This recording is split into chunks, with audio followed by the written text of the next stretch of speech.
Just a fair warning, I've written some puns of questionable quality into the introduction of today's episode. It will be over soon, but I'm afraid it's just something we're going to have to suffer through together. This is vaguely scientific.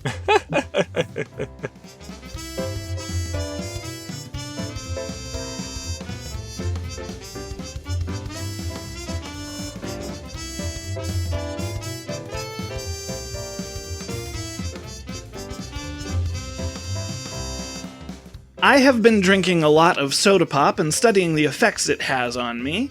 I'm learning to be a physicist. I am Derek. And Jim doesn't trust atoms because they make up everything. Hi, Jim. Long live dark matter. And our guest this week is usually as cool as absolute zero. He's okay now. Please welcome Andy. Brr. Hello, guys.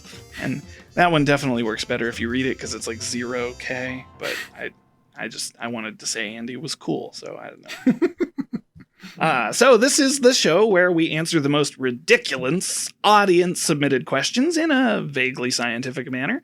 But before we do that, it is time, once again, for Jim's fun science fact of the day. Jim? All right. Amoebas don't have a set body shape, and they move around by oozing their bodies out into what are called pseudopods. And they also hunt by grabbing things with their pseudopods and pulling it in. So amoebas are just fun to watch. They're like screensavers. Pseudopods are like sort of feet. Yeah. Fake feet. Fake feet. Okay. I thought, so is Kirby... Does Kirby have a set shape? Yes. Kirby's set shape is round with the little armies and leggies. Okay. Not even legs, actually just like feet. Jigglypuff. Yeah. Like Jigglypuff. They're related, probably. What's an amoeba?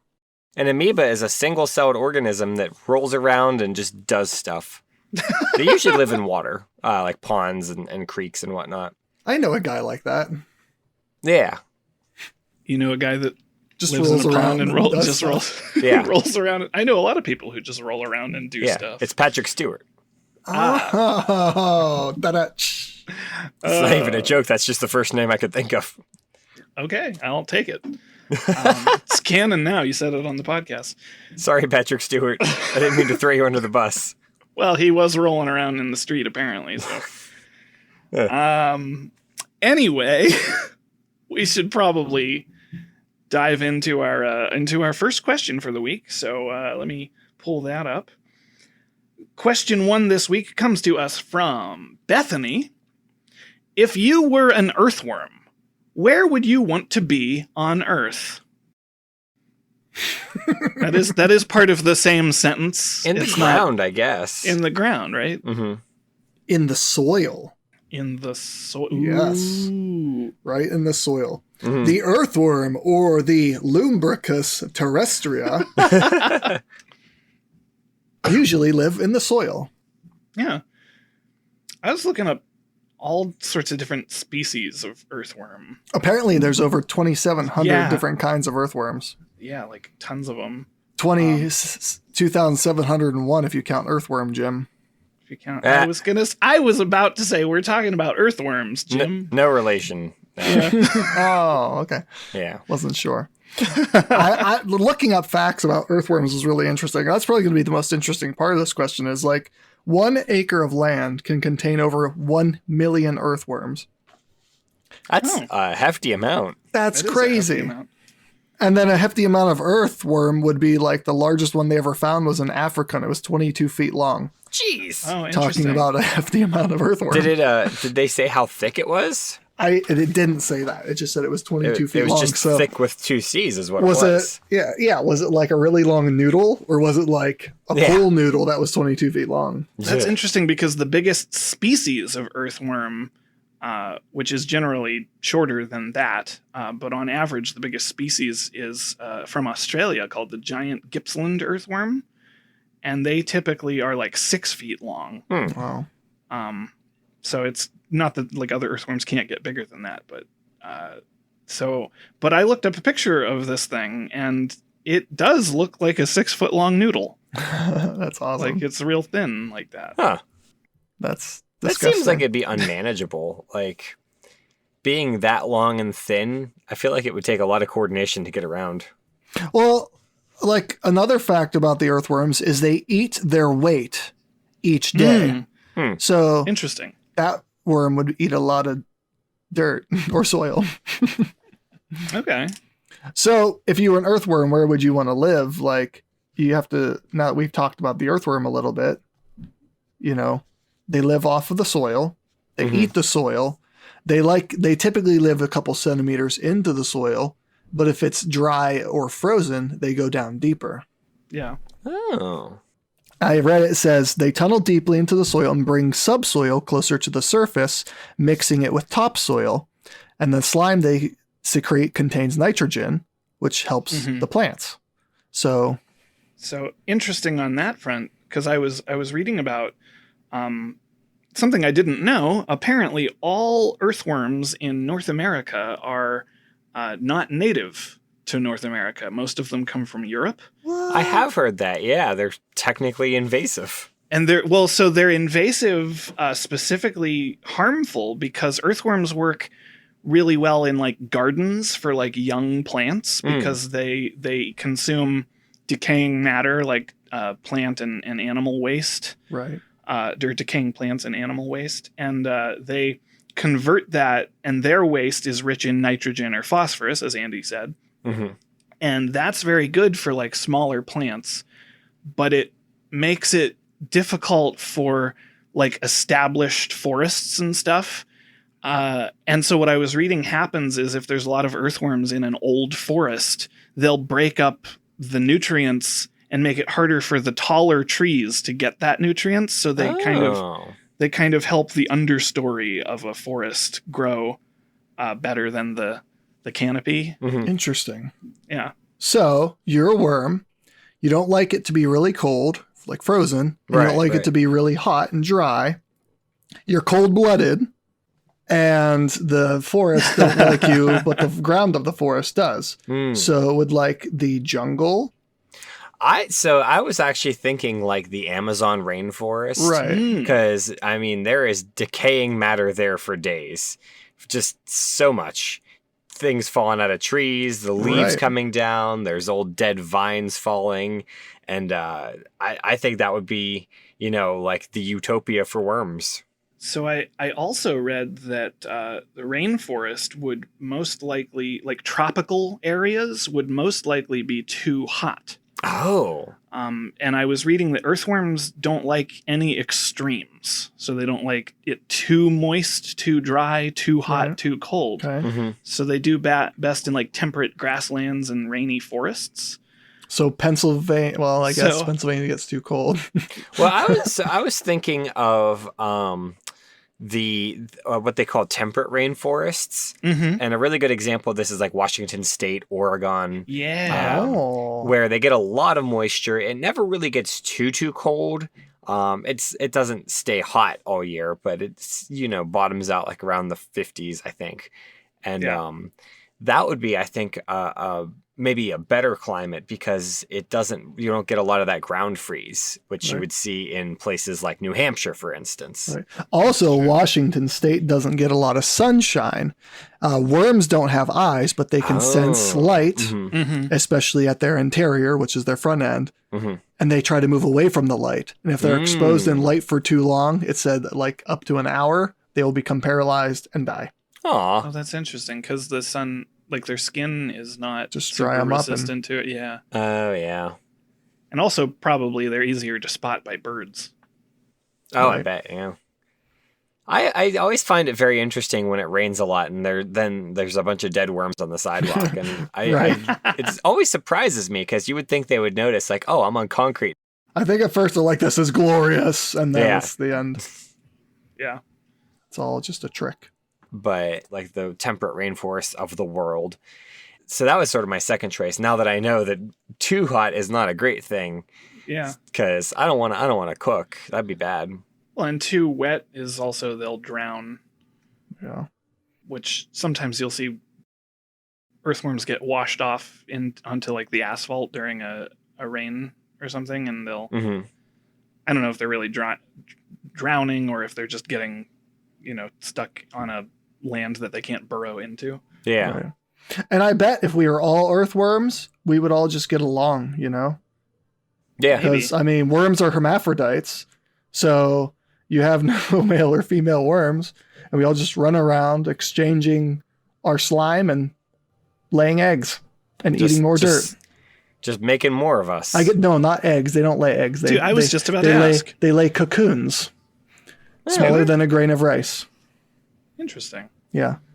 I didn't Well, that's know pretty that. cool. They mate by joining their clatella, which is right under the front end of their body. Yeah, it's that sort of the extendy bit that you notice. Yeah, so and then they exchange sperm between each other, and then they both are impregnated and lay their cocoons. Isn't that weird? So friggin' weird. I guess I never really thought about it. I didn't know that earthworms were reproduced sexually. That's Yeah, yeah. And it's an important part of the process because it mixes up your genes and it allows you to survive in new and exciting environments. Yeah. So I think that in that sense, then you definitely want to live by other earthworms. So I'm sort of coming around on maybe not the forest then, because I like the idea of a rainy rainforest. But I also don't want to kill the trees, and that seems like a mean thing to do. It's interesting because a lot of the earthworms that we have are native to Europe, but they thrive in at least the Americas. They thrive in places that have been cultivated because there is a renewable source of crops and human beings enjoy having them in our gardens because they're good for the soil for that kind of thing. So like, right. I would imagine somewhere probably in Asia where they do very well in Asia. Yeah. I imagine somewhere in Asia would probably be a good place for an earthworm. There's not a lot of trees, but there's a lot of land and soil. I want to jump back to something. I don't remember which one of you said this, but the idea of, because they're not great in older forests. They're not great for older forests, but I do want to make the point that the worms are actually okay in either place. But Jim said he doesn't want to hurt the trees. If Jim was an earthworm, he wouldn't want to I'm trying to be polite to the forest. That's fair. That's totally fair. I don't want the Lorax coming down on me. He speaks for the trees. He does. So I'm told. I have one more kind of way to dive into this, because where on Earth in terms of like nation or location on a map is kind of what we've been talking about. But I want to look at, there are several different species of earthworms, and they're divided into 3 major categories. And these are epigeic, endogeic, and anesic. And epigeic means on the earth, and that these are worms that typically don't burrow. They live on the surface and they feed and basically live their whole lives on the surface, and Like a tomato worm. Endogeic means within the earth, and these are worms that do burrow and they basically never want to come up to the surface. Like a sarlacc. That's not a worm. And anesic, which means out of the earth, which I think they were running out of descriptors. But so these are worms that do live below ground, but they like to come up to the surface of the soil when they feed. So depending on what kind of earth you are, or depending on what kind of earthworm you are, that would determine like where in the ground you would want to be. I read on the internet recently, apparently sarlaccs are more closely related to plants than animals, which I thought was wild. Right. I think I'd heard that before. Yeah, if you look at like the design for them, they have a real planty like body with a lot of stems, and they have arms and legs under there too, but yeah. I think I would want to be an earthworm that doesn't come to the surface, because I feel like you're less likely to get predated, predated upon, and sunned on. And sunned on, yeah. So I also wanted to mention earthworms don't want to live in water. And it's interesting that earthworms make basically the best natural fish bait. because fish wouldn't organically encounter earthworms ever. But they are very nutritious for them. So makes do like sense. They're like, what is that thing? Yeah, how's a fish know to eat that then? They're just attracted to the wriggling, I think. Huh. And it is actually good food for them, but there's no reason they would ever encounter it without human intervention. Interesting. I'm sure a worm has fallen into the ocean or the pond at some point, like out of, like they were crawling along the beach and a wave came along and it just scooped them out. Yeah. Oh, yeah, I'm not saying it would never happen. I would never live by a saltwater ocean. Oh, that's another thing. They prefer to live in fresh water or near fresh water. They don't like salt water.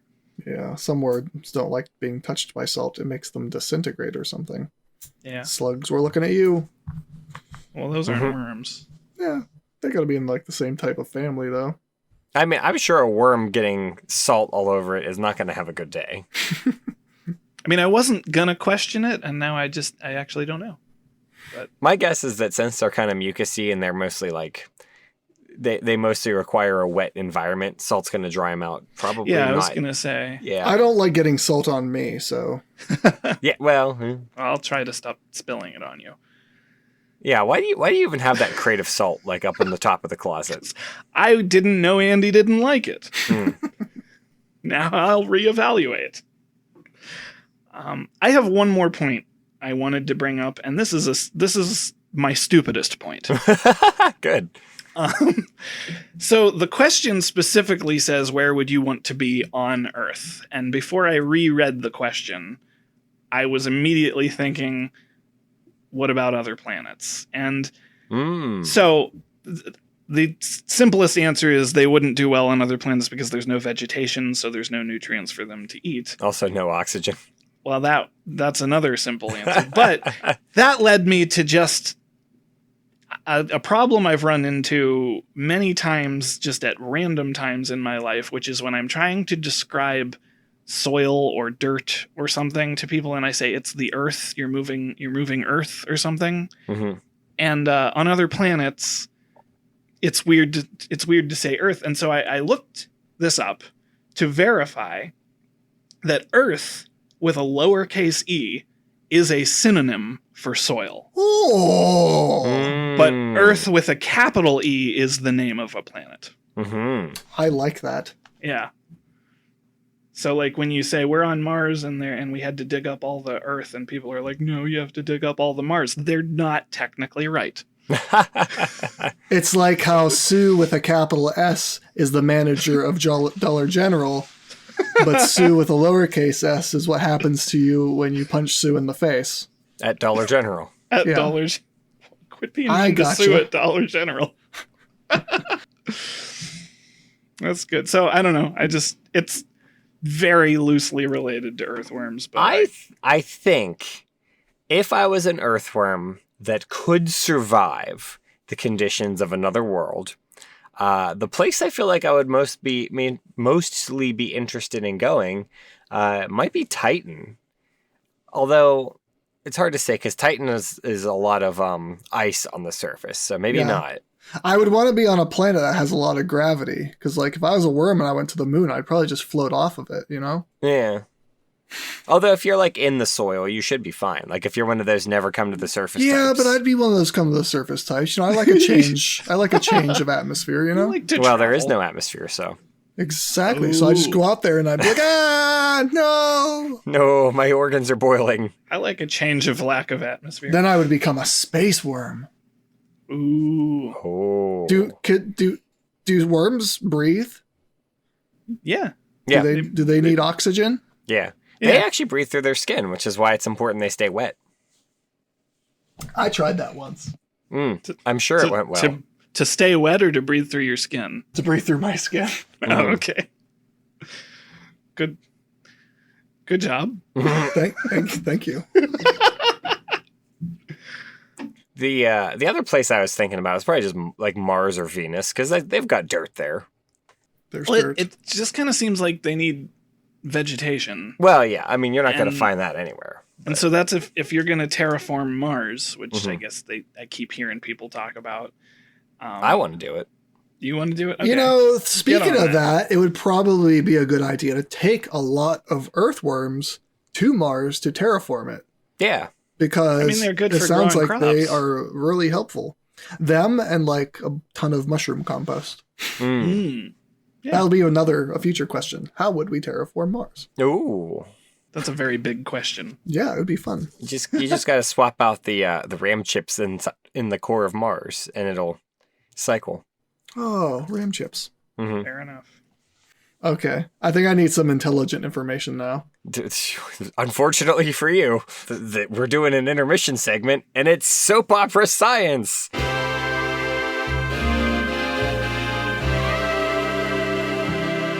So today I wanted to talk a little bit about one of the probably most prolific tropes in soap operas that I haven't talked about yet, and that is when people are switched at birth. That happens a lot, and I was reading the TV tropes page for Switched at Birth, and it probably wasn't a great plan because now I'm on TV tropes, but.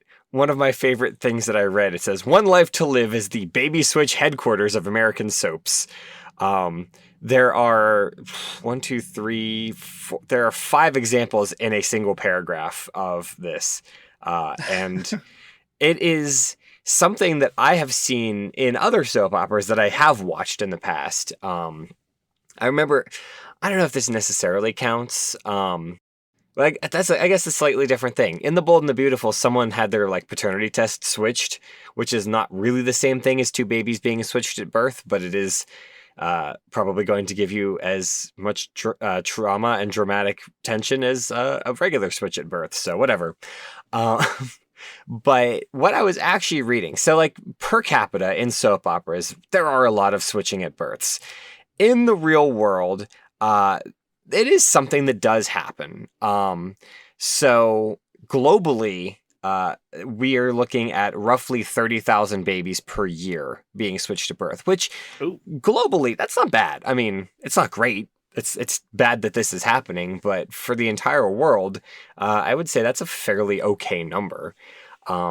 One of the things that I thought was most interesting about this is that as I was kind of reading further and further, and I was actually reading, apparently it is something that often will go unnoticed and no one will ever be the wiser for their entire life. Except now we've run into a situation where people are starting to discover this because they are taking those genealogy tests like 23andMe and other ones like that. And now we have actually started uncovering that, I don't belong to this family as it turns out. So I just thought that was kind of interesting because in soap operas, it's usually something that gets corrected in the course of the plot. Whereas in real life, you don't often ever discover it unless you take one of those genealogy tests. So Interesting. Yeah. It's weird to me that they don't do a DNA test at the hospital. Good parents know that you take a Sharpie marker with you, so when that thing pops out, you mark it. Yeah, that's how you remember which baby. That's how I did it. My child, they actually very kindly offered to take a picture of him immediately. And so I had a photo to compare with him later on in the day whenever we were all done. Okay. Yeah, but by that point, they look so different. Wait, That's did true. my Once kid they're get all switched? washed up. Yeah. Oh, no. I have a redhead. I have a redhead. But it makes sense genealogically wise. Yeah, my dad was redheaded. I Actually, my wife was redheaded when she was born, and then it all fell out and grew in blonde. So I had some red hair when I was younger, and now I have no hair. I was blonde when I was a kid. I was also blonde when I was a kid. I was also blonde when I was a kid. But now I have no hair. Well, you should buy some. You could buy some. Yeah. They sell it at Spirit Halloween. So anyway, why don't we talk about our second question? Mm-hmm. Question 2 this week. How long could someone live inside a whale? Build a little campfire, pitch a little tent. There's Roast a weenie. Like Pinocchio. like Yeah. Pinocchio. And Geppetto. I was gonna bring up. You could like get one of the Pinocchio. fish that got eaten and like stick it on a stick and hold it over the fire, and you're in good shape. Oh, there's a trivia question. What is the name of the whale in Pinocchio? Well, out there. it depends if you're talking about the Disney film or the Oh. original book. Because in the Disney film, its name is Monstro, and it is a sperm whale. And in the original book, it is called the Terrible Dogfish. And it is a dogfish. It is a dogfish-like sea monster, which appears in the book, and it is described as being larger than a 5-story building and a kilometer long, not including its tail, with 3 rows of teeth in a mouth that could easily accommodate a train. Well, my trivia question was not answered to either of those. I thought his name was George. Oh. Cite your sources. I'm just kidding. It was Monstro, so I guess I only know Disney Pinocchio. In the Disney Pinocchio, they changed it to a sperm whale because they figured a fish couldn't be that big. Right. And sperm whales have teeth that can, like in a mouth that can open. But since we're talking about Pinocchio, Yeah, as for the question, what kind of whale are we being swallowed by? what kind of whale are we being? So All of them. Oh. it's Back it's to hard back. to. That's a hard one to say. I defaulted to like some of the bigger ones. I was like, I'm going to see what's like, because I feel like a blue whale could really get the job done. And I found out that a lot of the large whales that have baleen and they sort of filter feed, they don't have very big esophaguses. So Oh, interesting. you could end up in a whale's mouth, but they maybe couldn't swallow an adult human. So Probably spit you out then. yeah. I actually was reading an article, and I heard about this a couple years ago because I think it happened in 2021. But there was this diver, and he did I get saw this. like the whale like swallowed him, and I don't know if I saw what kind of whale it actually was, but it was a bigger whale, definitely a filter feeder, and it swallowed him, and like the mouth kind of came down, and he like felt it like snuggling up against him with this whole mouth muscly stuff, and it's a he just started humpback kicking whale. and punching, and the whale ended up spitting him out. That's one way to do it. He said he was in its mouth for like a minute, and Yeah. they estimated it like 40 seconds, and then he was taken to the hospital.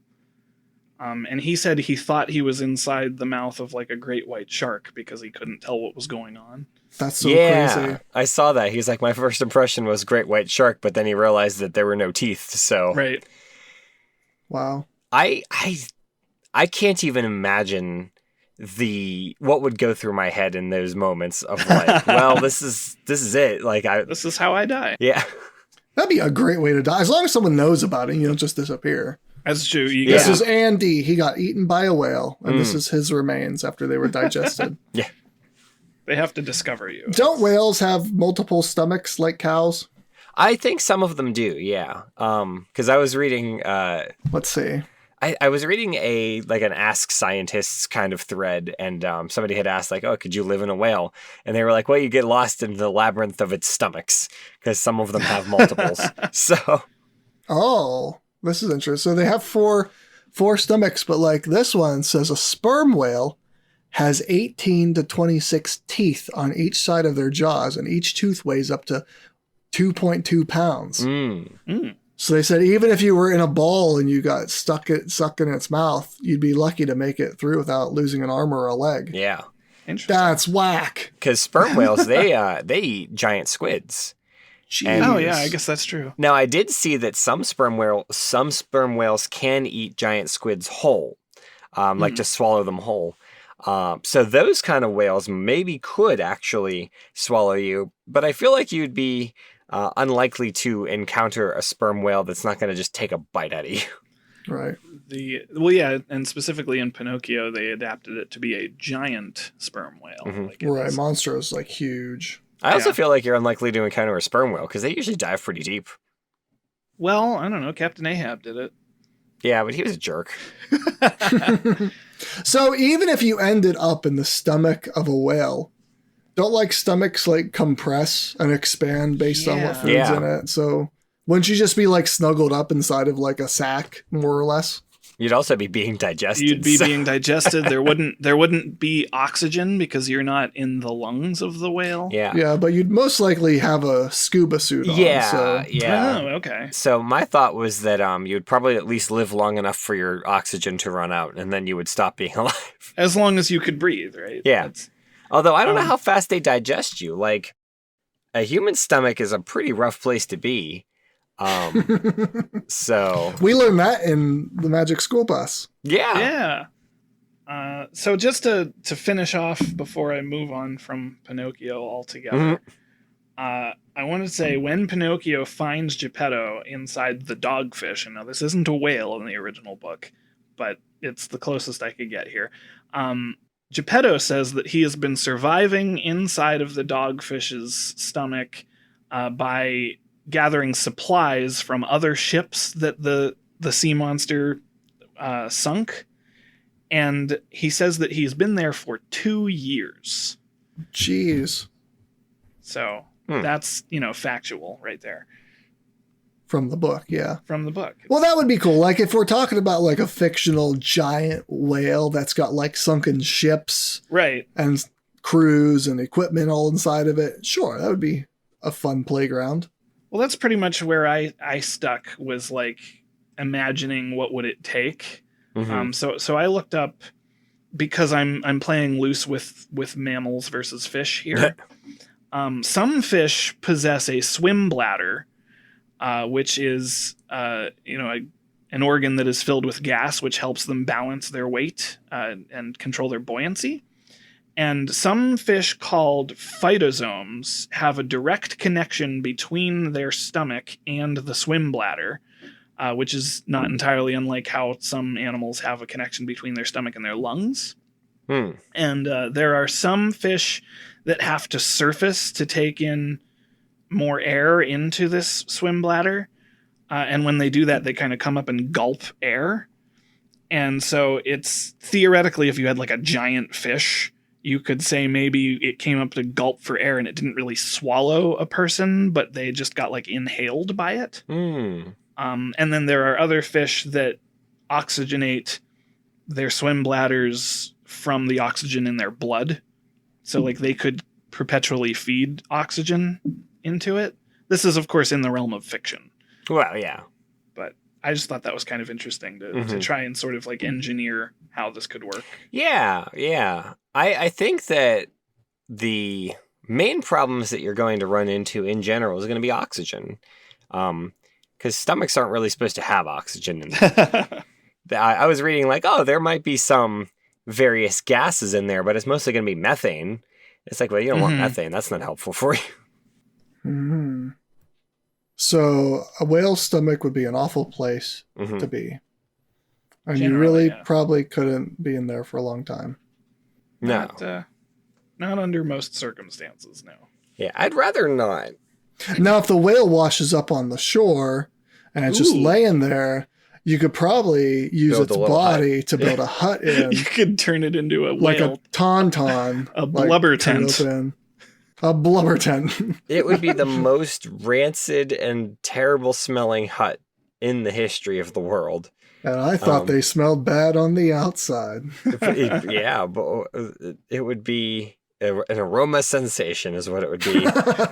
It would smell like whale. I remember there was a case where a whale had washed up and it had died. And they couldn't like physically move it off this beach, and it started rotting and it started smelling up the whole area. And they're like, well, what if we just blow it up and like ship out the little chunks somewhere else? So they tried to blow up the whale, and it like rained whale parts all over the place. Like people's cars were being crushed by chunks of whale. Like in that episode of The Boys. I don't know. Oh, I saw that. Yeah. Yeah, it's not good to blow up whales. No. Yeah. What did the whale do to you? But I guess the whale was already dead. Well, apparently it swallowed you is what it did to you. Yeah. Right. If it swallowed you and then washed up on the beach and died, maybe you could crawl back out of it. Okay. His bunghole. If you made it that far, you've probably been digested. So how long could someone live inside a whale? It doesn't say how long could somebody survive after being swallowed by a whale. So I think I'm going to take Andy's lead on this and say, what if the whale is dead? You could build a structure out of its bones. I mean, this would be illegal, but you could build a structure but you're out of its stuck on bones. an island in the middle of nowhere and you have no way to there you go. escape. So you got a dead whale. So you're technically living inside of the remains of the whale at that point, right? Yeah. So what happened is you were scuba diving and you got stuck in the whale's mouth and he suffocated because you got stuck in his small throat. And then he washed up on the shore within a half an hour and you still have oxygen in your tank and you cut your way out of the whale's mouth and now you're stuck on the island. Okay, now we go. Now we go. Now you can survive as long as you can harvest food and blubber. Yeah.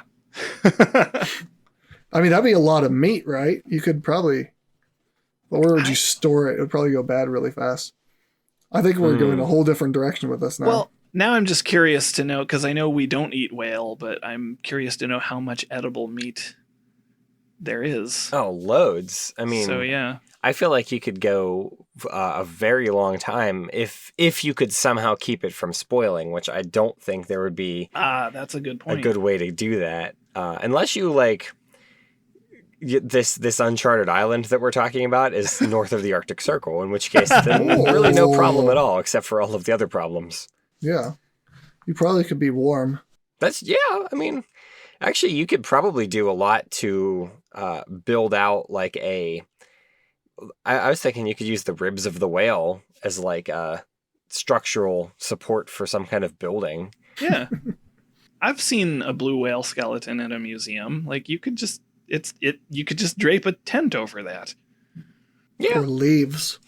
Or leaves. Well, or if you're north of the Arctic Circle. Well, that's true. If you're scuba diving north of the Arctic Circle, you're vastly unprepared to survive. I mean, there are a lot of Arctic divers. Actually, I was talking to, this is a while back, but I was actually talking to a diver who goes in the Antarctic and dives underneath glaciers and stuff like that. So I don't know what the Antarctic whale situation is like, actually. Well, this is presumably they'd have their supplies on a ship of some kind, and I think you have orca. You have orca there. Those are eat whales. Moose. They do eat moose.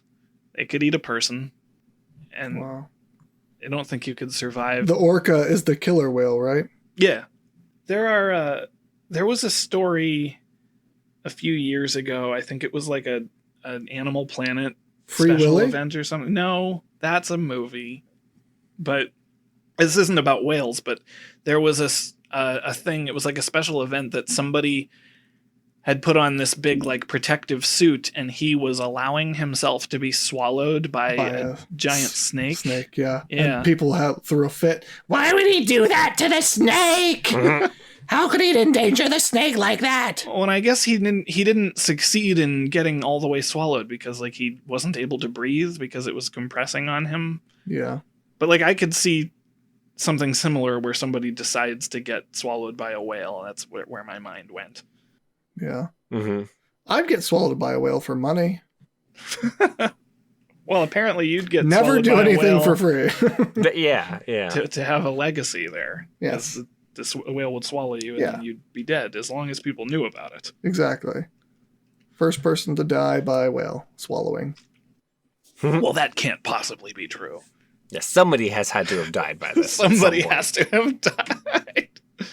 Well, we just didn't hear about don't know about them exactly. Yeah, because they died in obscurity because no one knew.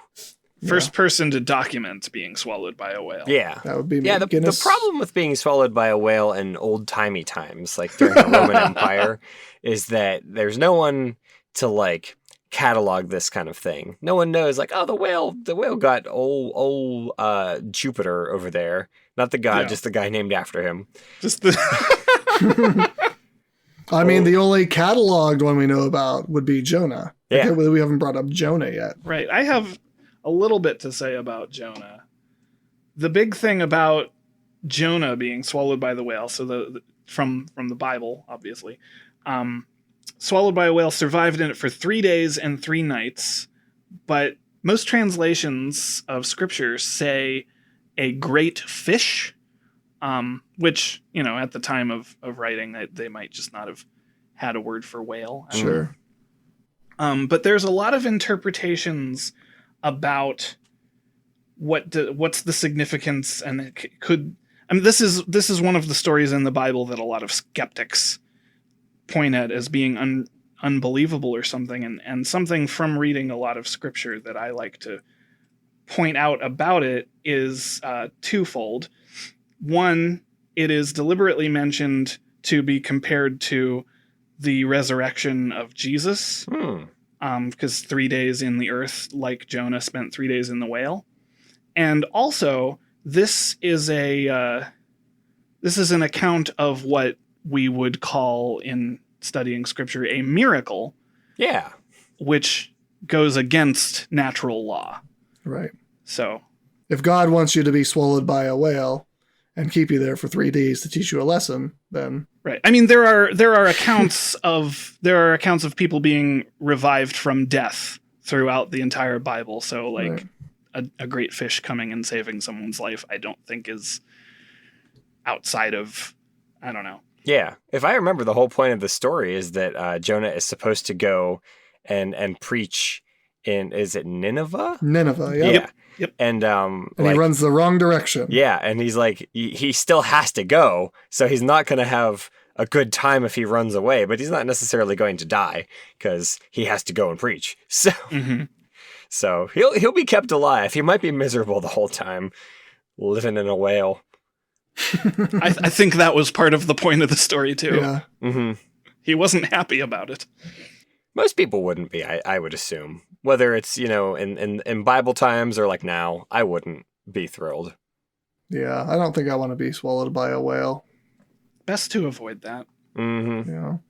All right, listeners, let us know this week, if you were an earthworm, what kind of whale would you like to be used as bait for? You need to start over that sentence. You said that as if you were like really bored. I think I'm okay with how I said it. You're like, all right, listeners. Listen, listeners. Listen, listeners. You and I both know this is your homework. Yeah. So, I don't know. I was just excited for the tie-in between using earthworms as bait, and then Andy was like, "I'm gonna interrupt you now." I was just thinking of like two tying the two questions together. I forgot about like bait. Actually, we didn't even talk about like we did talk about killer whales very briefly, but we didn't really talk about the fact that like they just like kill things the normal way, and so you don't really even want to be considered to be swallowed by like a killer whale or what have you, because you would be ravaged and destroyed. Yeah, they don't swallow you whole. No. Killer whales are known for killing sharks too, right? Yeah, well, yeah, they're pretty nasty, big guys. They're known for killing. They're monsters. That's why they're called killer whales. Although they're the killer whale PR team is working on rehabilitating their image, and that's why we call them orcas now. Like Uranus. I mean, that's their image. They are a dangerous animal. Like, that's why we call Uranus George now. Oh. Yeah, apparently. All right, listeners, what kind of whale would you prefer to be swallowed by? How about that one? Jim, do we have any listener mail? We do. And as always, if you want to send us listener mail, you can email us at feedback@vaguelyscientific.com. You can comment on our blog. You can like us on Facebook. You can tweet @vaguelysci. And this email comes to us from Missy and is in regards to episode 114, DIY deities. And Missy writes, you should talk a little bit about deities from other recent time periods. The gods of seafaring or building watches could be interesting. Oh, like expanding our fictional pantheon. Yeah, because we had come up with like the deities for the modern world. So I guess like this would be like the 1700s, like seafaring and whatnot. Well, they have.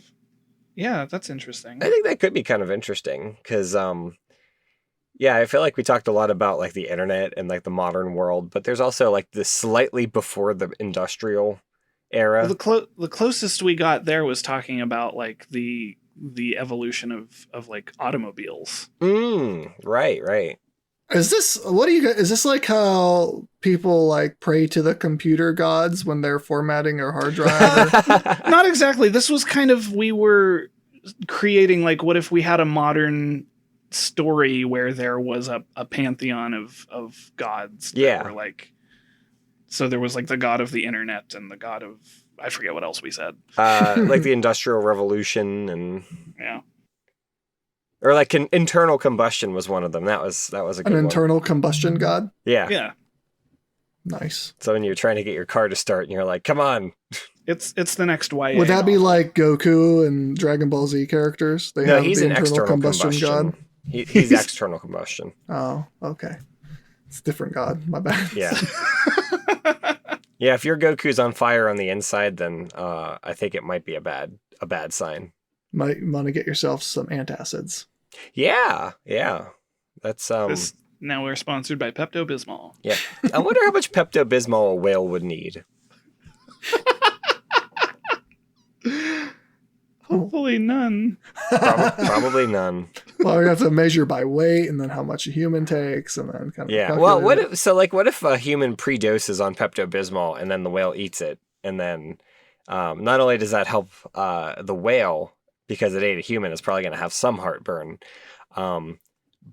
but that there is not really a second part to that. That's just the whole thing. I was wondering where you were going with that. Jim, are you suggesting that we create Pepto-Bismol powder that we can sprinkle onto our food as we eat it, so it just gets mixed into our food while we eat? But now I think maybe you should pitch that idea to the Pepto-Bismol overlords, because it would be a flavor sensation. And also, you would never have a stomachache after eating dinner. Isn't there stuff you can add to milk if you're lactose intolerant to like make it so I you can don't drink know. milk? I think that's a thing. Yeah, you mix in 100% water Mm. and then take out all the milk. 100% And then take out real all the water. milk. You just don't drink the milk. Well, thank you very much for that email. And if you have a question that needs to be answered in a vaguely scientific manner, you can email us at questions@vaguelyscientific.com. If you want to get our episodes the minute that they're released, you can subscribe to our podcast on Apple Podcasts, Google Play, and all the other great places that cool podcasts like to hang out. And subscribing and leaving feedback really helps us out, and so does telling your friends. And warn them not to get eaten by an orca. Yes. Or any whale, really. Watch out for whales, kids. Watch Yeah. out for the whales there. Our vaguely musical intro is composed by Anthony Pizzelli, and don't forget to check out our merch store over at vaguelyscientific.threadless.com. It's got some great fashion. If you're ever eaten by a whale and they find your corpse, they're like, this person had taste, and maybe tasted good. That was the best plug you could possibly have done there. It's great because that whole thing was off the cuff. I didn't plan that one. That's good. So thank you to Andy for being our guest this week. Hello. For Vaguely Scientific, I am Derek. I'm Jim. And I'm Andy. And let's make like an atom being bombarded by photons and split. Toodaloo, everyone. Bye.